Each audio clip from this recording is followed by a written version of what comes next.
segala yang datang dari Allah itu tidak mungkin buruk. Tidak mungkin. Kenapa kita diminta untuk taat dengan mutlak? Karena segala yang datang dari Allah pasti baik.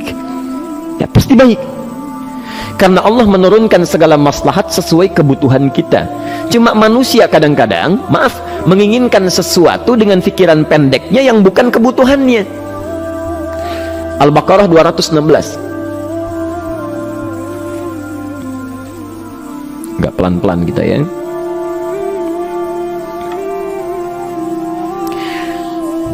Bapak Ibu kalau diminta milih, pilih motor, pilih mobil. Pilih motor, pilih mobil. Kalau sebagai manusia biasa pilih motor, keterlaluan itu. Umumnya akan memilih mobil. Akan memilih mobil umumnya. Tapi kadang-kadang kita menginginkan sesuatu yang tinggi, menurut Allah itu bukan kebutuhan kamu. Kebutuhan kamu itu motor. Keperluan kamu motor. Kalau kamu punya mobil, sulit nantinya. Gangnya sempit, mesti bikin garasi, anggaran bertambah, dipikirin juga. Capek. Sudah, motor saja, terbebas dari banyak kemacetan, mampu diurai, tidak banyak difikirkan. Pelan-pelan turun ayat, kutiba alaikumul qitalu wa huwa kurhul lakum. Ya, diwajibkan atas kalian berperang. Dulu orang diminta jihad gelisah, ya. Gelisah. Nah, kalau ada perintah Allah yang melahirkan kegelisahan, ini maknanya. Ya, tidak harus dalam konteks jihad yang fisik, ya. Jihad, maaf, melawan hawa nafsu kita. Jihad melawan pikiran kita, jihad melawan prasangka buruk kita. Kadang-kadang ada keinginan kita yang kita inginkan menurut Allah itu belum baik untuk kita. Nah, sifat manusia ketika diberikan oleh Allah keputusan yang terbaik, kadang-kadang ada sifat dalam hatinya gejolak, belum bisa menerima. Ya, ada gejolak di hatinya.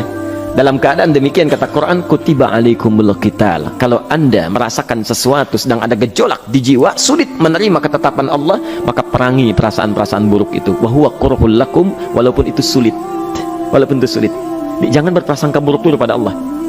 Ayat yang indahnya, perhatikan kalimatnya. Asa an takrahu syai'an fahuwa khairul lakum. Boleh jadi anda tidak menyukai sesuatu, di balik itu ada kebaikan-kebaikan besar yang Allah sedang rencanakan. Karena pikiran kita pendek, maunya sekarang saja. Tapi subhanallah, Allah sangat panjang, tidak ada batasnya. Allah memberikan maslahat sampai kamu meninggal, ini maslahatnya. Kamu berpikir sekarang saja. Wa asa an tuhibbu syai'an wa huwa syarrul lakum. Sedangkan boleh jadi di balik yang kita sukai ada keburukan yang sedang menunggu kita di depan ini, kamu tidak tahu. Ya. Apa logikanya?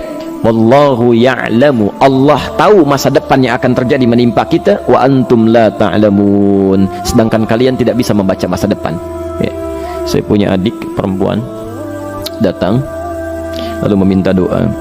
Kak, saya ingin tes katanya, ya, di salah satu bank, kemudian sudah pada tahap akhir yang menurut hitung-hitungan manusia dan perkiraannya insya Allah lulus, karena tidak ada alasan apa-apa lagi untuk tidak meluluskan. Baik, bismillah, kita berdoa. Tapi doa kita seperti dibimbing oleh Quran, tidak minta dunia saja. Ya.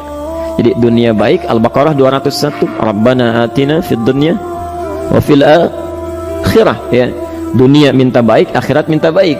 Tapi aturan dunia dan akhirat ini jangan disebandingkan, rugi. Dunia itu kecil, ya, akhirat lebih besar. Dunia itu kecil. Makanya diatur di Al-Qasas, ya, ayat 77 sampai 78 itu aturannya, wabtaghi fima atakallahu daral akhirah wala tansa nasibaka minad dunya. Minta seluas-luasnya akhirat, tapi dunia jangan berlebihan. Ya. Sekedar mencukupi kebutuhan kita saja. Ya. Pakaian, Bapak Ibu sekalian, ya, kita beli pakaian sesuai kebutuhan saja, jangan berlebihan. Ya. Cukup ketika kita akan sholat, layak, indah dalam pandangan Allah. Ketika kita akan bermuamalah, bagus, tidak mengecewakan orang lain, sudah. Maka waktu selebihnya, ketika kita mencari sesuai kebutuhan, waktu selebihnya bisa digunakan untuk memperbanyak ibadah. Tidak banyak energi terbuang, uang juga terbuang, tenaga juga terbuang. Bayangkan kalau keinginannya macam-macam. Wah, ingin baju terbaru, ingin tasnya Hermes, mereknya dari Paris, sekarang juga mesti dibeli. Wah, uangnya sudah 400 juta keluar, tenaga mesti keluar, beli tiketnya macam-macam dan sebagainya. Habis waktu untuk mengejar dunia, ibadah tertinggalkan. Di rumusnya dunia itu secukupnya saja. Yang paling menarik, kita doakan supaya Allah memberikan kebaikan dunia dan akhiratnya yang paling utama. Maka datanglah dengan lesu mengatakan, saya tidak lulus, katanya. Kenapa? Saya bilang, saya tidak tahu, saya sudah berusaha, tapi konon kabarnya saingan saya adalah anak salah satu pejabat. Masya Allah. Saya bilang, kamu jangan bersedih. Kamu menginginkan sesuatu dengan pikiran pendek, Allah pasti memberikan yang terbaik yang tidak terlukiskan nanti. Subhanallah. Pekan beberapa hari setelah itu muncul berita, ternyata dia diterima di bank syariah. Ya, dia menginginkan sesuatu yang diinginkan, Allah menginginkan lebih dari apa yang dia harapkan. Dikasih bank syariah, di situ terjaga, meningkat keagamaannya, terjaga hijabnya, segalanya, dan disitulah kemudian diarahkan untuk menemukan jodohnya. Masya Allah. Dia berpikir saat itu Allah merencanakan masa depannya. Ya, jadi apa yang Allah sudah rencanakan pasti baik, Pak, Bu. Jadi tadi dari salat subuh yang pertama kali ingin disampaikan adalah, coba dilihat sampai subuh ini, adakah aturan Allah dan Rasulnya yang sampai subuh ini pernah kita langgar, pernah kita ragukan.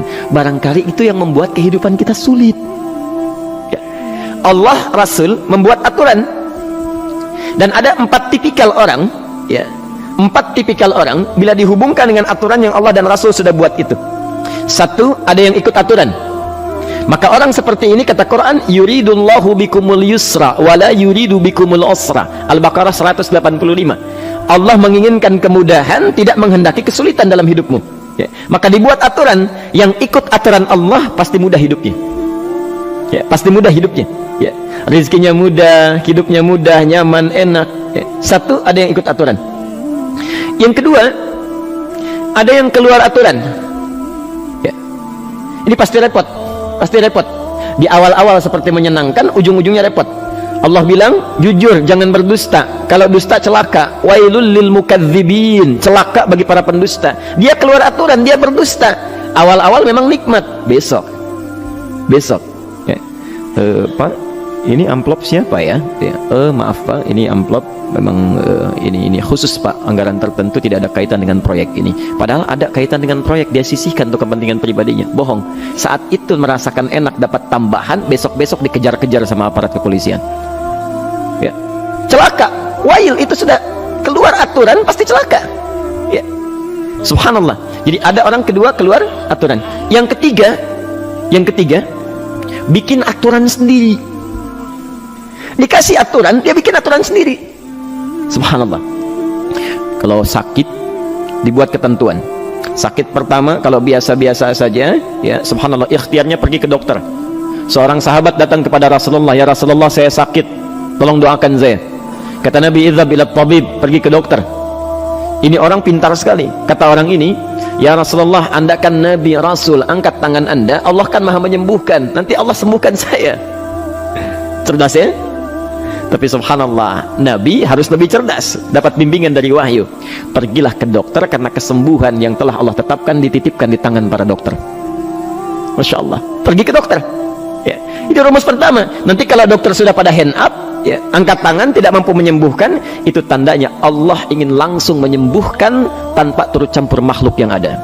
Maka kaidahnya akan berubah nanti, ya, dari kaidah biasa kepada kaidah Al-Anbiya ayat 83 sampai 84. Itu aturan yang menyembuhkan langsung dari Allah Subhanahu wa taala. Tapi kalau Anda sakit, perginya ke dokter. Ya.